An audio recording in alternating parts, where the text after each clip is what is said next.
वसल्लम अलैका या हबीबल्लाह सल्लल्लाहु अलैका या रसूलल्लाह वसल्लम अलैका या हबीबल्लाह।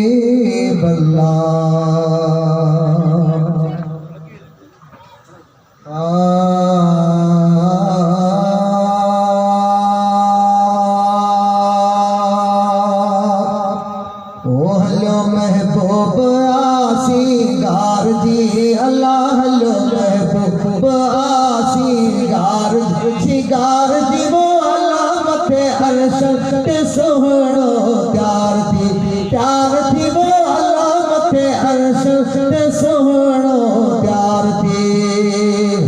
महबूब आसीगार जी अल्लाह हलो महबूब आसीगार जी वो अल्लाह मथे अर्शन ते सोहणो प्यार थी वो अल्लाह मथे अर्शन ते सोहणो प्यार थी।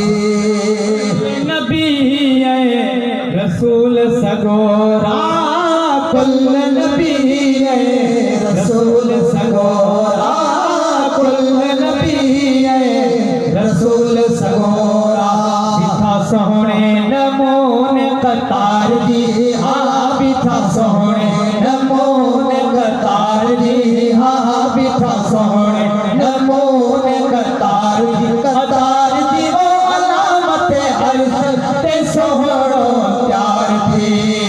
हलो महबूब आसीगार जी अल्लाह हलो महबूब आसीगार जी शिगार जी वो अल्लाह मथे अर्श ते सोहणो प्यार थी वो अल्लाह मथे अर्श ते सोहणो प्यार थी। हुक्म नबी थो अर्श सजायो हुक्म नबी थो अर्श सजायो हुक्म नबी थो अर्श सजायो।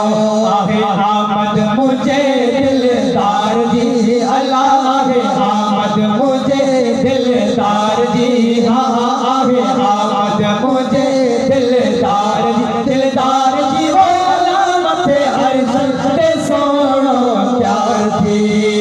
हलो महबूब आसीगार जी अल्लाह हलो महबूब आसीगार जी शिगार जी वो अल्लाह मथे अर्श ते सोहणो प्यार थी।